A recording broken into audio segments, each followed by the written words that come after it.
Also tonight, a family is outraged, concerned that their father could be evicted from his retirement community, in part for having sex with his own wife. The family contacted Team 10, but as Team 10 troubleshooter Kristen Severance reports, the landlord has a different story. And when my dad ended up in the hospital because of exhaustion trying to care for her, that's when all of this kind of started. Claudia Kay is talking about her father, Bill Miller.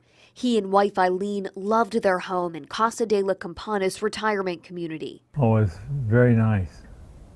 Very happy with it. But Casa management convinced a jury in July to evict Mr. Miller, saying he was a threat to the community. He'll be evicted and has been served a 3-day notice to vacate. The Millers have a continuous care contract signed with Casa.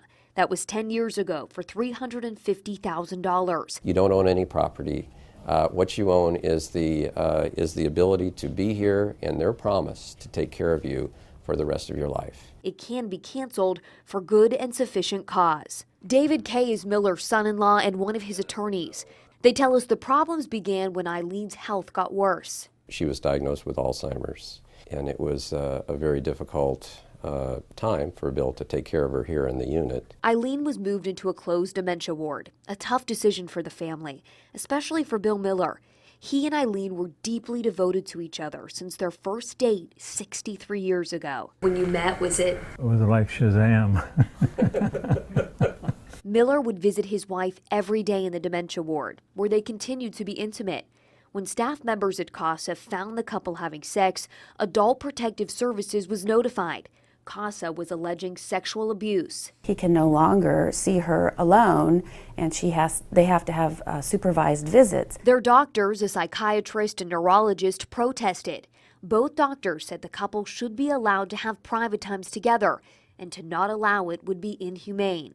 The county ombudsman would find there was no abuse. The Millers could be intimate if he moved into the locked dementia ward with his wife. He decided that he would try that on a trial basis and see how it would go. It didn't go well.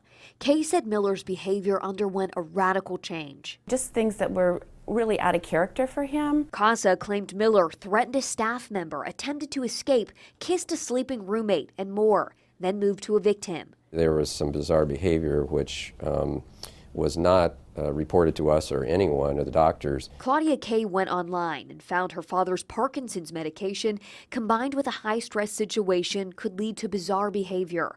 When Miller was taken off the meds and moved back to his residence, the family says he was his old self. He had an adverse reaction to medications, not because he has dementia and not because he's some kind of a criminal. While Casa says he has shown improvement, he still remains a serious risk.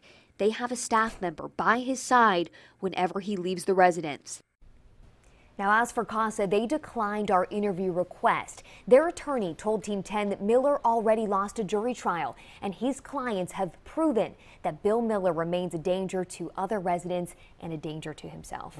Such a sad story. Sounds like a Hollywood script. How often are seniors evicted in cases like this? So we did some checking, Steve, and it really doesn't happen. It's been 20 years since the last eviction in a continuing care dispute. Does that mean this is it for Miller? Well, the family is hoping not. The family is asking a judge to throw out the verdict. They're saying that there wasn't key evidence included in that first trial, and that hearing is going to be next Tuesday. It is just heart-wrenching. It is. Oh my gosh. It's so sad. Thanks. Sure.